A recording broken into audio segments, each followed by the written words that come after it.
അസ്സലാമു അലൈക്കും വറഹ്മത്തുള്ളാഹ്. ബിസ്മില്ലാഹിർ റഹ്മാനിർ റഹീം.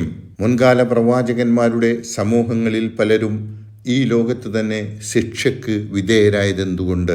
ഖുർആനിൽ വിവരിക്കുന്ന അവരുടെ കഥകളിൽ നിന്ന് ഖുർആൻ വായിക്കുകയും പഠിക്കുകയും ചെയ്യുന്നവർക്ക് ഉൾക്കൊള്ളാനുള്ള പാഠങ്ങളെന്ത് എന്ന കാര്യമാണ് ഇപ്പോൾ പറഞ്ഞുകൊണ്ടിരിക്കുന്നത്.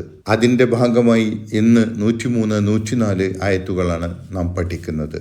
ഇന്ന ഫീ ദാലിക ലആയതൻ ലിമൻ ഖാഫ അദാബൽ ആഖിറ ദാലിക യൗമുൻ മജ്മൂഉൻ ലഹുന്നാസ് വദാലിക യൗമുൻ മശ്ഹൂദ് വമാ നുഅഖിറുഹു ഇല്ലാ ലിഅജലിൻ മഅദൂദ്.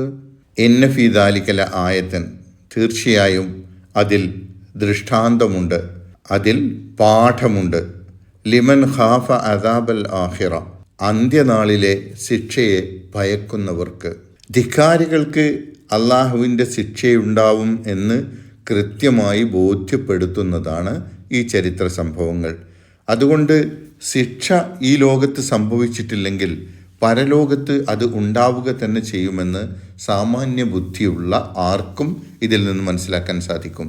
അള്ളാഹു അവർക്ക് ഇറക്കിയ ശിക്ഷകൾ ഏതെങ്കിലും പ്രകൃതിക്ഷോഭമോ മറ്റോ മൂലമുള്ള കേവലം യാദൃച്ഛികമായ അപകടങ്ങളായിരുന്നില്ല. മറിച്ച് പ്രവാചകന്മാർ അവരുടെ ജനതയ്ക്ക് ശിക്ഷ വരുമെന്ന് കൃത്യമായ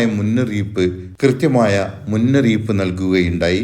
ഉദാഹരണത്തിന് നൂഹ് നബി അലൈഹിസ്സലാം മരുഭൂമിയിൽ വെള്ളമില്ലാത്ത സ്ഥലത്ത് കപ്പൽ ഉണ്ടാക്കി തയ്യാറെടുക്കുന്നത് തന്നെ ആ ജനതയ്ക്ക് പ്രളയം വരുന്നു എന്ന മുന്നറിയിപ്പായിരുന്നു. സാലിഹ് നബി 3 ദിവസത്തിനകം നിങ്ങൾക്ക് ശിക്ഷ ഇറങ്ങുമെന്ന് സമൂദ് ജനതയോട് കൃത്യമായി ദിവസം കണക്കാക്കിക്കൊണ്ട് തന്നെ പറഞ്ഞ് മുന്നറിയിപ്പ് നൽകി. ഹൂദ് നബിയുടെ സമുദായത്തിനും അദ്ദേഹം ശിക്ഷ വരുന്നതിനു മുമ്പ് കൃത്യമായ മുന്നറിയിപ്പ് നൽകിയിരുന്നു. അതുകൊണ്ട് അതൊന്നും യാദൃച്ഛികമായി ഉണ്ടായതായിരുന്നില്ല.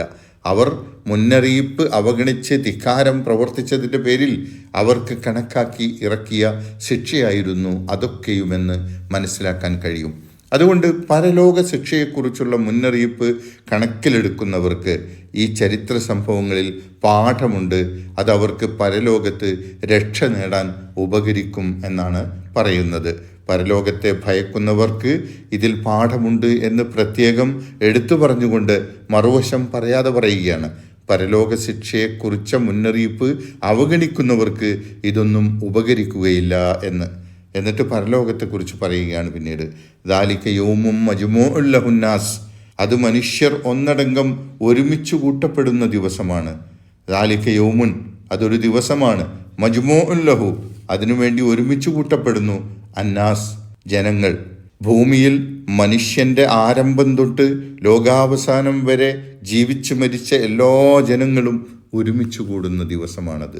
വദാലിക യൗമുൻ മശ്ഹൂദ്, അത് സാക്ഷ്യം വഹിക്കപ്പെടുന്ന ദിവസവുമാണ്. ആ ദിവസം എല്ലാവരുടെ പ്രവർത്തനങ്ങളും വളരെ നീതിപൂർവം വിചാരണ ചെയ്യപ്പെടുന്നതിൻ്റെ ഭാഗമായിക്കൊണ്ട് ഒരിക്കലും തള്ളാൻ കഴിയാത്ത സുവ്യക്തമായ സാക്ഷ്യങ്ങൾ അവിടെ ഉണ്ടാവും. വിചാരണവേളയിൽ മനുഷ്യൻ്റെ അവയവങ്ങൾ വരെ മനുഷ്യൻ്റെ പ്രവർത്തികളെക്കുറിച്ച് പറയുമെന്ന് ഖുർആനിൽ പറയുന്നുണ്ടല്ലോ.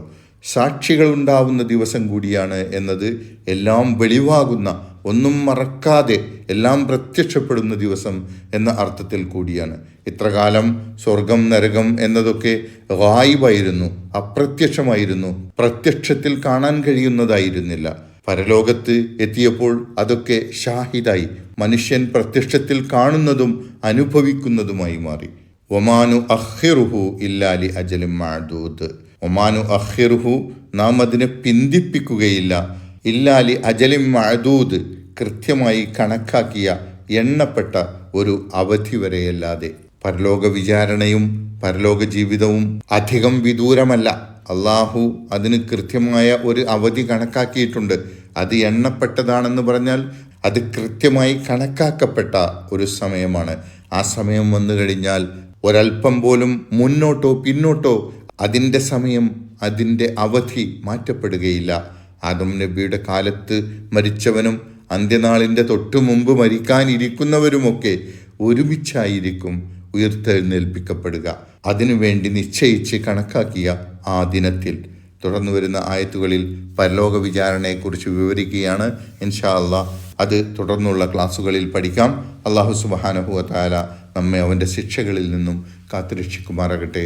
അസ്സലാമു അലൈക്കും വറഹ്മത്തുള്ളാഹി വബറകാതുഹു.